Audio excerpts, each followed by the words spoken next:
Buenos días, bienvenido. Gracias por acompañarnos. Le saludamos a Alexis Moncayo y quien le habla, Licenia Espinel. Estamos frente a un nuevo episodio de Lawfare, esta vez en contra del candidato a la presidencia de la República por UNES, el señor Andrés Arauz, tomando en cuenta esta rapidez con la que se está tratando esta supuesta denuncia del préstamo que habría hecho el Ejército de Liberación Nacional a la candidatura o para la campaña, en este caso, del candidato de UNES, Andrés Arauz. Un hecho que ha sido desmentido por los propios voceros de esta organización ilegal de Colombia y también por los voceros de la candidatura y por el propio candidato. Gracias. Bueno, sí, el lawfare no solamente se compone únicamente de la activación, obviamente, de los aparatos judiciales. Cuando hay lawfare también hay una campaña mediática. Por ejemplo, a partir de este viaje del fiscal colombiano, se activaron muchas noticias vía Twitter de algunos periodistas, en el cual incluso de políticos que hablaban que inmediatamente la fiscalía podía solicitar la descalificación. Incluso mencionaba un artículo del Código de la Democracia que está hasta derogado, ¿no? Algo que obviamente pues origina una especie de tendencia que se descarta completamente, ya que hay que dejar señalado que las infracciones electorales son totalmente autónomas de las infracciones penales. Es decir, para que haya una descalificación del candidato Arauz, por ejemplo, que se podría hacer 90 días después de que concluya la campaña, porque recién ahí viene el periodo del control del gasto electoral, ¿verdad? Tendría que hacerse, ¿sí? Obviamente como una infracción grave, que es el artículo actual, el 281.4 del Código de la Democracia, siempre y cuando, dice el artículo, el candidato haya conocido o haya accedido dolosamente, dice, haya conocido de aquel aporte. Entonces, algunos elementos interesantes de todo este engranaje que podríamos decir que se trata de piezas que se van armando para un posible lawfare, es que ni siquiera cuando fue abatido Uriel fue abatido el 26 de octubre, ¿sí? Es decir, ni siquiera había campaña todavía en el Ecuador, ¿sí? Ni siquiera estaba todavía claro de que el binomio era Arauz Correa. Entonces, hay algunos elementos, ¿verdad?, que indudablemente generan noticias falsas y que se orientan a buscar un símbolo en el imaginario tal vez del votante, del ciudadano, de que el candidato Arauz puede ser descalificado, cuando realmente, ilegalmente, ¿verdad?, lo que la Fiscalía no investiga aportes ilícitos, la Fiscalía investiga delitos.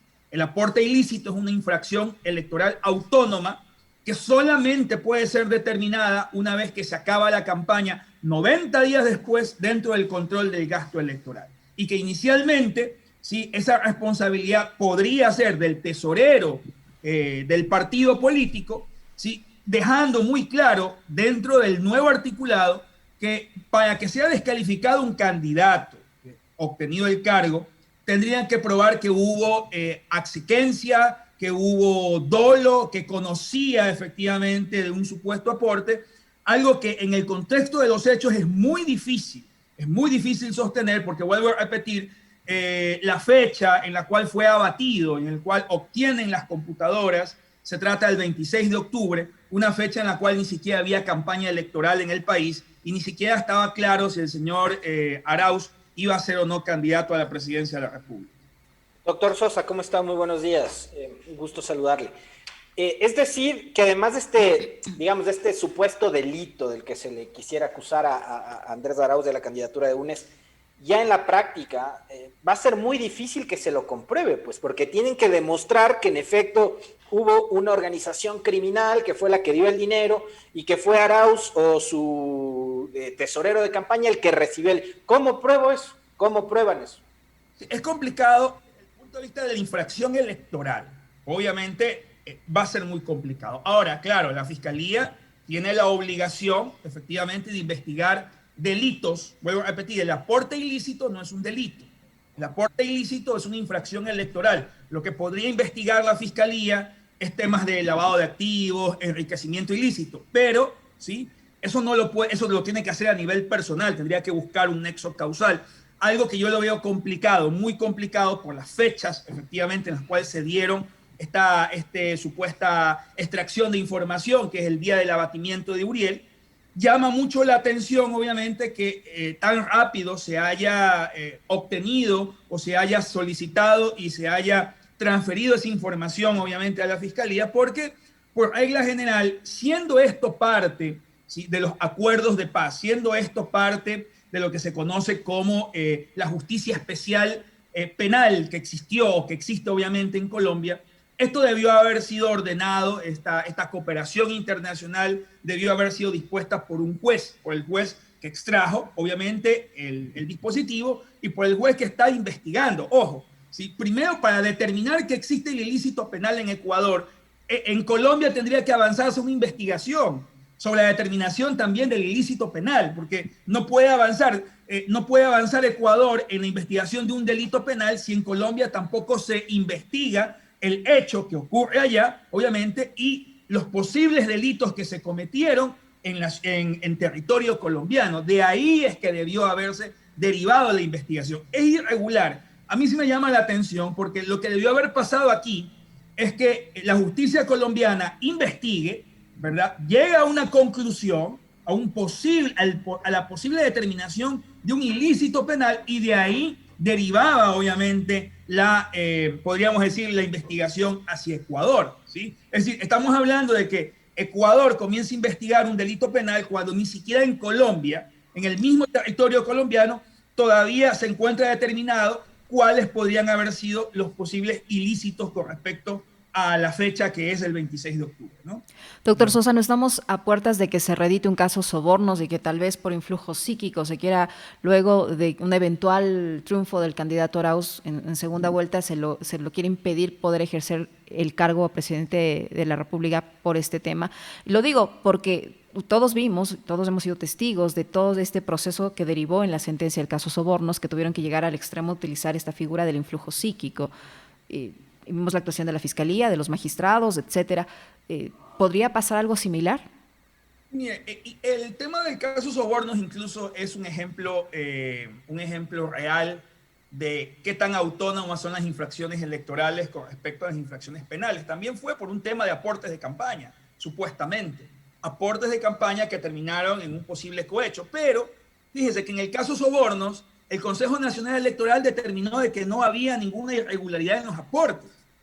Y, por ejemplo, había, por ejemplo, una asambleísta en funciones, como fue Viviana Bonilla, que no fue destituida del cargo por el tema de la infracción electoral, sino que ella, obviamente, renuncia producto justamente de la sentencia ejecutoriada del caso sobornos por cohecho. ¿Se da cuenta? O sea, fíjense que incluso en un tema como el caso sobornos, la infracción electoral no la calificaron, no se calificó que hubo un informe del CNE que determinó de que no había ningún aporte irregular a la campaña, obviamente en ese momento de Alianza País.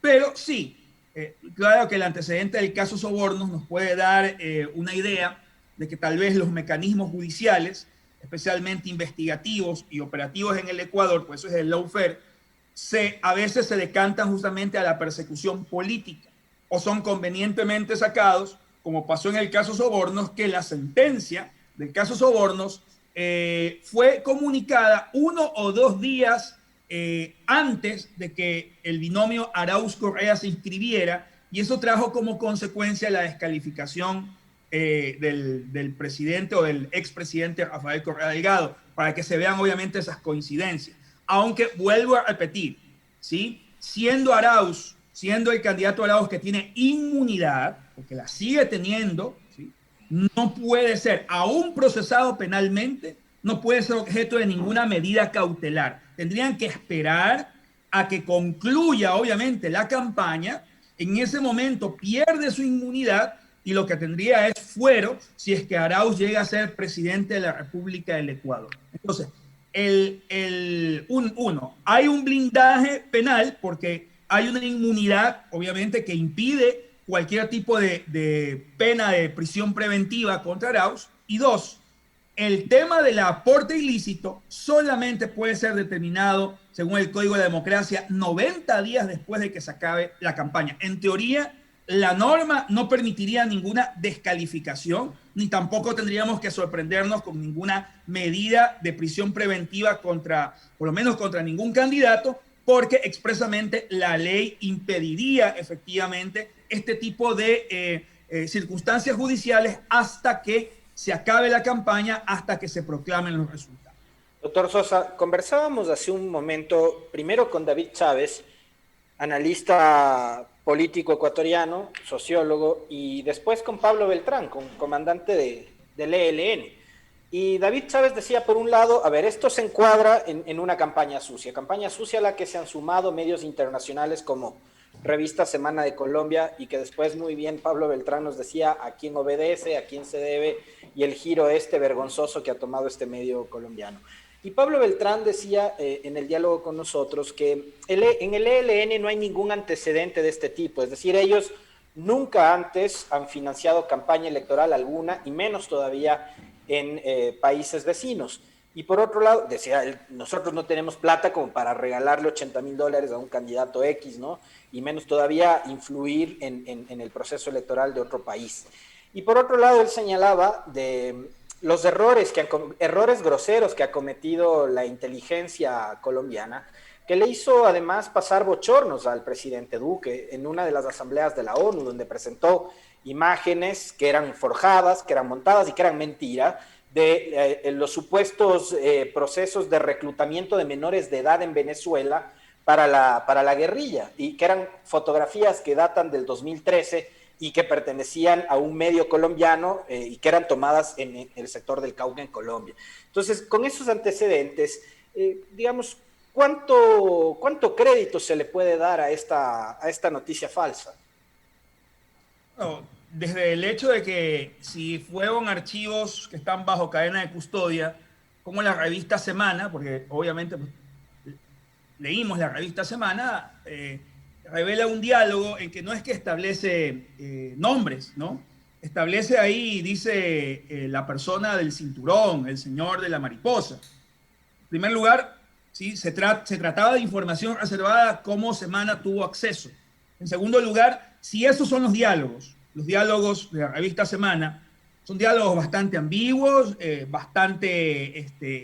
podríamos decir, no son concretos en relación a la investigación de un delito, o sea, habría que establecer muchos más nexos, pero lo que usted dice del tema de Colombia, de los falsos positivos, viene desde la época de Uribe, que ya lo determinó tanto la Comisión Interamericana de Derechos como la Corte Interamericana de Derechos Humanos, en varias sentencias ya hablaron justamente de los denominados falsos positivos, es decir, cómo en algún momento los gobiernos o el gobierno colombiano, bajo cierto tipo de presidencia, se aliaron especialmente con paramilitares para poder sembrar, para poder plantar, obviamente, información o evidencia, de manera que pudiesen, obviamente, justificar masacres o pudiesen procesar a personas que no tenían absolutamente nada que ver, obviamente, con el proceso justamente, con el proceso de la guerrilla. Eso, obviamente, ya fue incluso determinado hasta a nivel de Comisión Interamericana y de Corte, ¿no? Por lo tanto, creo que por ahí el candidato Arauz habló o se dejó entrever en las noticias internacionales sobre un video del ELN en que aparecía un pájaro que no era autóctono obviamente de Colombia, sino que era autóctono del Ecuador, y con eso obviamente se desbarató el tema del video. Sí, hay muchísimas preguntas, por ejemplo, si realmente la justicia tuvo acceso inmediatamente a la cadena de custodia, por ejemplo, del computador de Uriel. ¿En cuánto tiempo estuvo en poder del ejército colombiano? Que no es, obviamente, un operador judicial, que no es un operador jurídico, ¿no? De acá, obviamente, lo que yo vi, lo que entregó el fiscal colombiano es un pendrive que extrajo información de la computadora. Pero realmente, si hay que hacer validar algún tipo de pericia, en su momento, la Fiscalía de Ecuador tendría que trasladarse a la Fiscalía de Colombia para hacer su propio peritaje, porque lo que se ha entregado aquí es un USB, usted lo compró o que lo compraban en alguna tienda, un USB del cual extrajeron información y obviamente lo remiten a la Fiscalía ecuatoriana. Eso es lo que existe aquí en Ecuador, que para mí no constituiría ninguna prueba, ¿sí? Y dado obviamente los elementos de los cuales obviamente se reviste la supuesta información de la revista Semana, tendrían que establecerse muchísimos nexos, y vuelvo a repetir, tendría que avanzarse la investigación en Colombia, determinando que efectivamente han habido ilícitos para poder avanzar en una investigación en Ecuador. Mientras tanto, yo diría que esa información es tan válida como una carta escrita por cualquier persona que se la presenta a otra persona y dice, mira, aquí tengo esta carta. Es decir, es únicamente una información indiciaria cuyo proceso para poder ser investigado y determinar, obviamente, alguna responsabilidad que solamente podría ser, si tiene que ver con el dinero, con lavado de activos o con enriquecimiento ilícito, ¿sí? Tendrían que hacerse algunas diligencias para poder efectivamente llegar a alguna conclusión. Mientras tanto, cualquier viso de que tengamos a un candidato encarcelado o descalificado es totalmente irreal, y eso sí forma parte de la campaña sucia, forma parte del lawfare de los periodistas o de los troles que se adecúan justamente a una información engañosa. Muchísimas gracias al doctor Jorge Sosa, activista en derechos humanos y docente universitario. Alexis, no sé si tienes tú más inquietudes. No, nada más agradecerle, doctor Jorge Sosa, por haber aceptado la invitación a este diálogo. Bastante clara su intervención sobre este tema. Muy amable. Muchísimas gracias al doctor Sosa. Entonces, que tenga un excelente día. Ya son las 8 de la mañana con 59 minutos. Ya está lista por acá Carla Coronel para darnos a conocer qué viene a continuación en el programa 7F. Sin duda, esta entrevista con el doctor Sosa nos deja muy claro el panorama de lo que puede suceder, cómo debería procederse en este tema del supuesto préstamo del ELN a la candidatura del señor Andrés Arauz, cosa que ha sido desmentida desde varios frentes, y vamos a ver cómo lo pueden sostener, Alexis. Yo quería referirme rapidito a algo que se me pasó en el comentario a propósito del tema de las vacunas, que lo referí casi que de pasada, porque todo este fin de semana hubo una tendencia que era ¿dónde están las vacunas?, a la cual respondió el gobierno con un boletín en el que se advierte que en esta semana va a llegar un nuevo lote de 16,000 vacunas, pero que no se especifica qué día, qué hora, ¿no?, con exactitud. Pero dijeron el 18 inicialmente, pero ahora resulta que va a ser hoy. Pero no en el boletín no decían que era Yo hoy. vi en la mañana una información en ese sentido, que se adelanta para hoy esa llegada de vacunas. Vamos a estar muy pendientes. ¿Sabes por qué? Porque, digamos, todo lo contrario de lo que sucede en nuestro país, donde hay muchísima opacidad. Yo no me pregunto solo dónde están las vacunas, sino también dónde está el ministro de Salud, porque hace rato que Ceballos no aparece, no asoma, no da respuestas. Estamos viviendo una pandemia, o sea, lo que más quisiéramos ver es al ministro de Salud dando la cara y respondiéndole las inquietudes, no a los periodistas, sino al pueblo ecuatoriano, por un lado. Y por otro es comentarlo brevísimo contigo, nos robamos unos segunditos, sobre lo sucedido este fin de semana en Perú.